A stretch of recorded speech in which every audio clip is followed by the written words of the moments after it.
is so cold. Hey guys, I'm gonna go meet Scott Fairbanks right now. Ooh.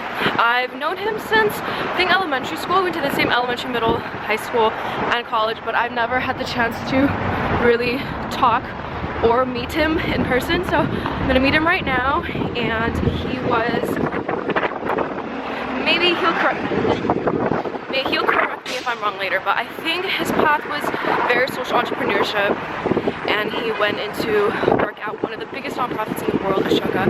And very recently, I think beginning of or middle of this year, he decided to go to culinary school. So I thought it'd be awesome to share his story and to hear more about why he made the decision that he made, and if there were a defining moment where he was like, this is it, this is what I'm gonna do for the rest of my life. So let's go. Hello guys. Hello. You're very into social entrepreneurship. Yep. In college, and he worked at Ashoka, which is one of the biggest nonprofits in the world. Well, yeah, I mean, they kind of helped pioneer the social entrepreneurship as an industry and a movement. Yeah, and now he is in culinary school. That's right. So Scott, please tell us, how did you get to where you are today? Yeah, I'll try. Okay. Bit of a long journey, but and it's funny because we just talked about this. We just had the same exact conversation when we had coffee. Yeah, so I'll try to spark note it for you. Okay. Even before I went to college, I had kind of always really enjoyed food and cooking, and I was thinking, wow, it would be really cool to go to culinary school someday. And so I was trying to figure out, should I do that when I'm 18, as well as an 18-year-old can make that decision? Ultimately, I decided to go to business school, where we both went to school together, because I knew that would be relevant and useful no matter what. Yeah, and you can always find your way back to culinary food world if you wanted to. Exactly, and it was also kind of a test for myself to, it's nice and breezy here in New York. A test for myself to say, okay, let's see if this culinary school thing is still something I'm actually interested in 5 years from now, or something like that. It's not just like a fleeting, oh, let me go be a chef. An idea, because I didn't want to do what everyone else was doing. Yeah. And so in school, I explored some hospitality business, but ultimately I was kind of more taken by and more interested in social entrepreneurship. And I was feeling like I wanted to do more than, you know, just jump into the hospitality industry as a manager or a trainee. Ended up deciding to go to Washington D.C. and work at Ashoka, and after being there for a few years, was feeling like I'd had the experience in the industry, I'd gotten to know the network better, but I was ready kind of for my next challenge. And I wasn't kind of willing to make my career doing exactly that. So they work at a very meta level. And I wanted to be closer to actually the doing. And so of all the options that I was considering, I brought culinary school back onto the table. And this is 5 years? So 3 years, about 3 years. 3 years after Ashoka. So 7 years after I said, I'll see if I want to go to culinary school in the future. And I brought it back onto the table, and as I was interviewing with different companies and doing research and evaluating the options, it felt like the right decision for me.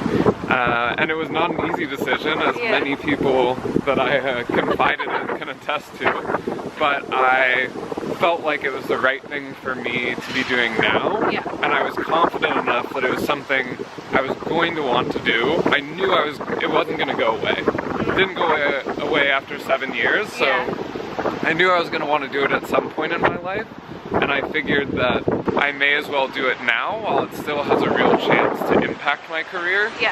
And if it doesn't, then that's okay too, but at least I'll know I've done it, and I've kind of stepped out on that limb. And try, so that you won't have a what if moment.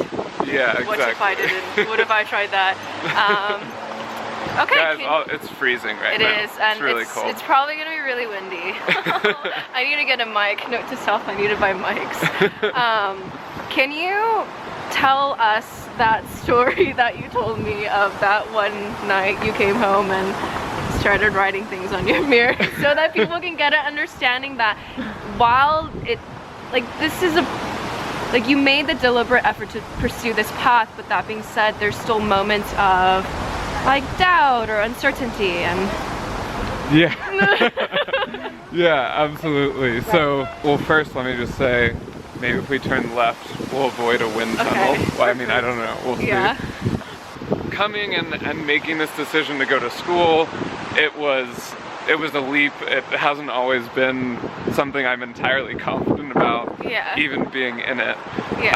And so one of the several very tough moments I've had since being in culinary school was this time where I got home from a really long day. I think I'd been at school and then I'd gone and worked a catering event or something. And I just said, what am I doing? And why am I here? And like, what was I working towards again? I don't even remember. To give a little context, because he did go to business school and pursued very like strategic business oriented things, and from having training both of us and, you know, needing to having a month by month, 1 year, 2 year, 3 year, 5 year, 10-year plan, it's kind of hard for us to just like let go and not think as much. Yeah, exactly. And so I'd kind of, when I first got to school, I was pushing away everything I'd been doing for years and some of that, and just saying like, I'm gonna try to relax and I'm not gonna think about any of that. And so this one night I get home and I'm just like, what am I doing? I need to figure out why I'm in culinary school and what's gonna happen in the future. And so I have this mirror, pretty big mirror on my wall, and I of course had some whiteboard markers somewhere in the room. And so I just pull one out and I'm like, if I can just map out everything happening in the food industry and all the different pockets, then I'll just find the hole and then I'll just fill it. I'm just gonna start that business. And so I started and I literally wrote food in all caps and circled it in the middle, and then just started drawing all these branches, like, oh, there's services like Blue Apron, there's restaurants, there's Fresh Direct, I don't even know, and just writing this whole thing out. And I literally sitting on the floor and got to the end of it and just said, well, that didn't work or make me feel any better. So then I tried to think, well, I have some skills, right? I've learned a few things. And so very large gust of wind. I've learned a few things, like maybe if I map what I know and put it next to the whole industry, because I've obviously done a very comprehensive mapping in about 20 minutes, that'll clear it up. So I start writing things like strengths and weaknesses. Like, oh, I like public speaking. How's this all gonna fit together? And that didn't really work either. And I just kind of stared at it for a while, and then I just decided to go to bed. And I'm not sure. Actually, I am sure that I'm not any closer to figuring out A, the problem, or B, what I'm going to do because of that. But I think there was something important about allowing myself to start to bring back in some of those past experiences and at least start thinking about how to connect the dots.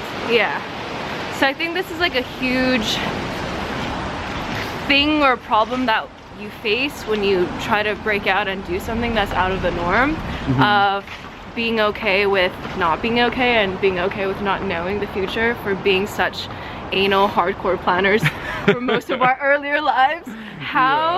Can you kind of walk us through how you, like, how do you make yourself be more okay with these things? I have a few people that I can talk to that really keep me in check. That's good. And so that's a really big part of it, of when I'm really freaking out or getting caught up in things, and I can check in with them and help them ground me. It just took me a while to unwind. And it's really, like we were talking about earlier, kind of a retraining of your brain in some ways to say, maybe long-term or even medium-term clarity isn't the metric for knowing whether or not what I'm doing right now is successful or moving in the right Yeah. direction. But like we were also talking about, I was really fortunate to have an executive coach for a few months. And part of what I worked with him on was figuring out what actually my kind of core personal and professional values were, Yeah. and how to use those as a filter for what I'm doing. Yeah. And it's okay if, you know, I'm not necessarily meeting all of those Yeah. at the same time or in the same way. Yeah. But being able to say, is what I'm doing, you know, fitting into these filters I've Yeah. created for myself, even if those change. So. Can you kind of walk us through how your executive coach helped you figure out your values, and later what are your values? Yeah, Follow-up so question. basically he had me just start by writing out different statements of things that I think I care about or things that I like doing. Yeah. You know, he was like, reflect on your job and the types of work you do and what you enjoy. I'm scared for the mic, but I think it's okay. It's Okay. but- Yeah, and so, you know, things you enjoy or what you know makes you happy, Yeah. basically. What have you done in the last 6 months at work that you really enjoyed and felt good about? What were some things that you remember you wrote about? I mean, I talked about having the opportunity to do advising and work with Yeah. other people outside the company, to meet new people, opportunities at work where I'd been able to have new learning opportunities Yeah. or been able to try something I'd never tried before. I think the challenge was that the natural instinct of what to do is then say, okay, I like learning opportunities, or I like building things, or Yeah. I like creating things. Yeah. But at least for him, those weren't really, that's not, building things isn't a value, right? Like you can't. I like to build things. I was like, yes, my values are building and creating and talking to people. And he's like, those are not values, those are just things to do. And so, but he was able to help me distill those into more like themes, like Yeah. lifelong learning and the idea of connectedness, working with people, Yeah. intentionality. Like This blown is a away. legitimate windstorm. Oh my god, welcome to New York. Wow. The coffee shop we were in earlier was crowded, but it was more. My arms. What was the last one I was saying? Yeah, so, you know, things like being committed to a cause and Yeah. realizing through those experiences that I'd done what those were. Yeah. And for a while when I was applying to jobs, I even put those on my resume. I don't know if those are there for myself or for them, but it was just like, I really took that whole idea to heart of Yeah. saying, what do I care about? Yeah. And not just, do I inwardly think that this job or this opportunity fits those values and which Yeah. ones does it fit, but also just putting out there, hey, this is what I care about. Yeah. Like, are you gonna meet me in the middle here, Yeah. or no? That's weird. It's kind of like objective state, like, what is it called? There's like a line for like objectives in your resume. Oh, yeah, Instead like of writing that, it's like values. Yeah, this is what I care about. It's such a millennial thing. Yeah, no, totally. And the only one I didn't put on there, which is very much a value, was financial sustainability and self-sufficiency. I was like, I don't think that's really a good resume. Yeah. It's good to keep in here though. Yeah, no, I kept that one on the inside. A wind sock mic. It was probably so nice when you were walking around in San Francisco with I Tim. know. It was so nice yesterday here. Yeah, it was. It was like 60 degrees and now it's Yeah. like 31. Looks like it's gonna snow. It does. All right, next question. So can you kind of walk us through, I keep saying walk us through, can you tell us what the transition was like between Ashoka and culinary school? Like how long did it take? What was your thought process? Were you actively looking for other jobs? Did you quit cold turkey and just dive headfirst into what you wanted to do? Yeah, I think that the entire decision process was probably at least 6 months. Just from the time where I was feeling like I've reached the end of a particular learning curve, Yeah. and was interested in what else I could do, Yeah. to the time where I actually said, I'm gonna go to culinary school. Yeah. And so like I said, part of that was the process, you know, working with my coach. But that ended before I actually started applying to jobs. And so then I spent a bit of time applying to places, and I looked at all different types of jobs. For instance, something that would be similar at a nonprofit, doing program development or starting a new business unit, just more traditional consulting firms or organizational development. That's what we're facing right now. So trying to explore what were these different paths that I could go down. So yeah, overall it was 6 months. I stayed at my current job, or previous job I guess, during that process.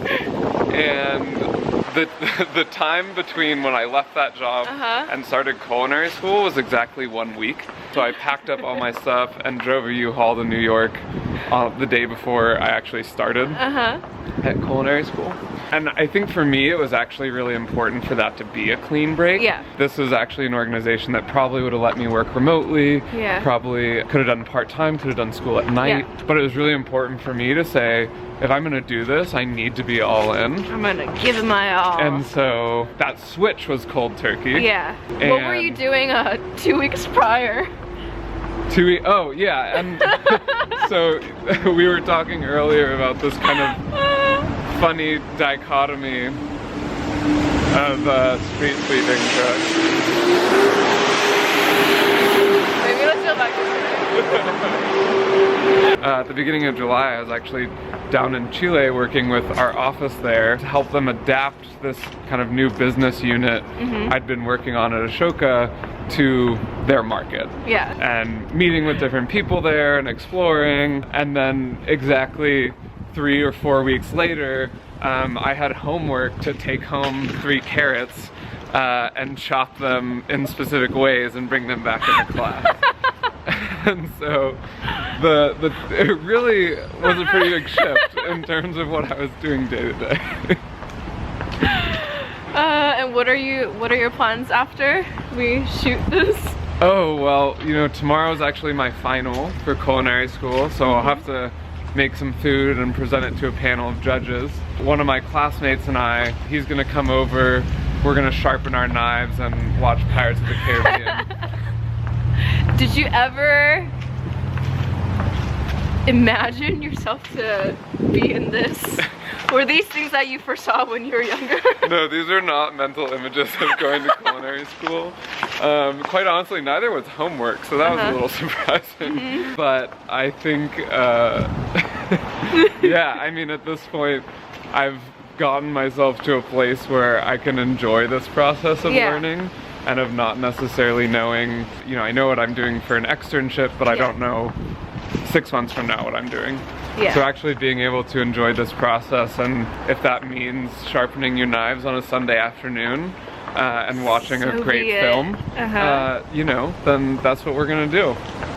Parting thoughts. Parting thoughts. Parting thoughts. What is one thing that you would want to leave our lovely viewers with? I think, so there's 2 things that have been very top of mind for me. They might be helpful, they might not be, I don't know. One of them has been something that I challenged myself to do. That was advice I got a long time ago, which was, you know, if you want to kind of conquer your fears, you have to run into them. And so that's why, you know, I wanted to switch right away to school, and why I've done many other things just as quickly as possible. Just get in there and see what happens. And then I think the other thing for me is that, like, a lot of these are really tough decisions, and they're not ones that you're even 100% confident about.